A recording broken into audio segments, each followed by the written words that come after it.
Shalom, saudaraku yang dikasihi Tuhan. Berjumpa lagi di dalam Renungan Harian GKI Sangkrah, tepat pada hari ini, hari Rabu tanggal 16 Agustus 2023. Mari saudara, dimanapun saat ini saudara berada, kita mau menyatukan hati untuk menerima sabda dari Tuhan. Kita berdoa. Ya Allah yang maha cinta kasih, kami bersyukur ketika Tuhan senantiasa hadir dalam kehidupan kami. Di tengah segala kerapuhan yang kami alami, Tuhan berkenan hadir untuk melengkapi dan juga menopang setiap kehidupan kami. Untuk itu saat ini kami rindu mendengar sabdamu kembali, supaya sabdamu ini menjadi sumber inspirasi dalam kami boleh menjalani kehidupan kami hari lepas hari.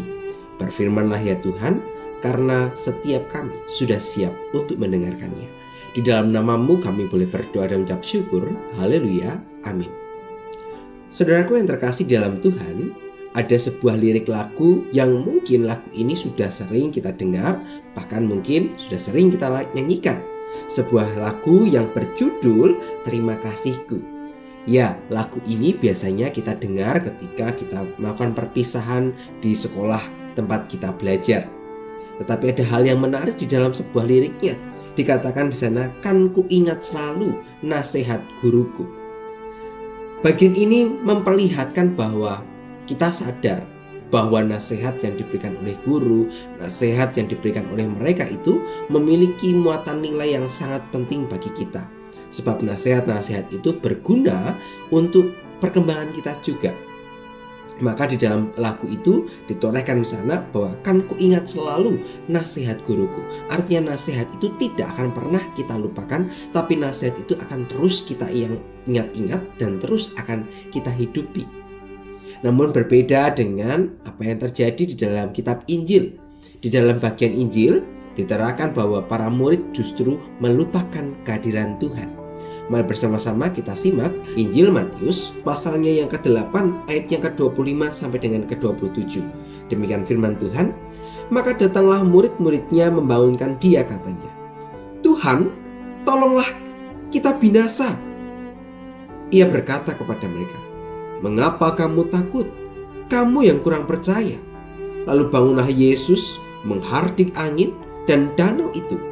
Maka danau itu menjadi teduh sekali. Dan heranlah orang-orang itu, katanya, orang apakah dia ini sehingga angin dan danau pun taat kepadanya. Nah, saudaraku yang dikasih Tuhan, pada bagian yang kita baca ini memperlihatkan bahwa para murid lalai akan kehadiran Tuhan. Padahal Tuhan Yesus ada di tengah-tengah mereka. Tuhan Yesus sedang tertidur di kapal itu. Tetapi karena permasalahan yang begitu genting, kepanikan yang mereka alami membuat mereka melupakan bahwa ada Tuhan yang dapat melakukan segala sesuatu. Padahal mereka barusan saja mendengar tentang khotbah di bukit tentang hal kekhawatiran. Tetapi justru mereka dikuasai oleh kekhawatiran. Para murid yang sudah sekian lama bersama dengan Yesus yang adalah Mesias itu, namun ternyata mereka tetap kurang percaya dan juga takut atas keadaan yang tidak mereka kehendaki. Bahkan ketika badai menerjang, perahu yang mereka tumpangi hampir kandas, mereka dengan begitu ketakutan. Padahal Yesus ada di tengah-tengah mereka.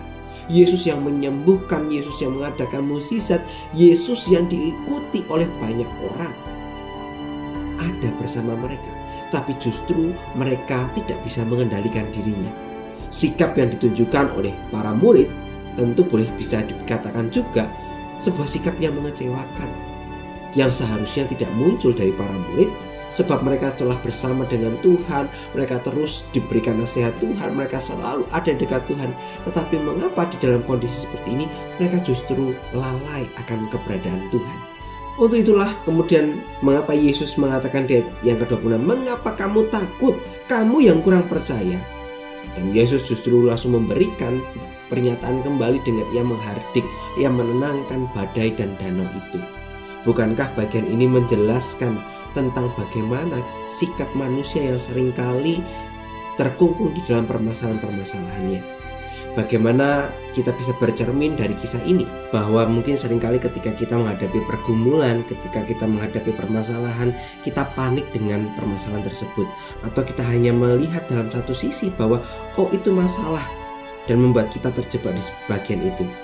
Mari bersama-sama kita mencoba melihat dari sudut pandang yang lain, bahwa ada Tuhan yang juga senantiasa ada bersama dengan setiap kita, dan Tuhan yang sama yang terus menjaga setiap kita, dan Tuhan yang tidak pernah akan meninggalkan setiap kita.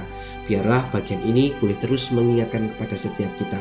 Bahkan ketika kita membawa tema ini di dalam menghayati kemerdekaan Indonesia yang ke-78, mari bersama-sama kita juga mengingat tentang bagaimana para pejuang itu melakukan perjuangan. Mari kita terus ingat tentang apa yang mereka serukan, apa yang mereka perjuangkan. Dan kemerdekaan itu harus terus kita jaga. Bahkan di tengah kondisi yang saat ini kita alami, mari bersama-sama kita saling bahu-membahu, mendorong satu dengan yang lain untuk percepatan Indonesia. Seperti tema HUT RI yang ke-78, yaitu terus melaju untuk Indonesia maju. Mari bersama-sama di tengah bulan Bhinneka ini, di tengah bulan kemerdekaan ini, kita mengusung semangat untuk terus mengingat dan melakukan setiap peran dengan kesungguhan hati. Biarlah firman ini boleh meneguhkan setiap kita. Mari bersama-sama kita menutup perenungan ini di dalam doa. Kita berdoa. Kami sungguh bersyukur ya Allah ketika Tuhan terus mengingatkan kepada setiap kami bahwa seringkali kami lalai dan mengabaikan Tuhan.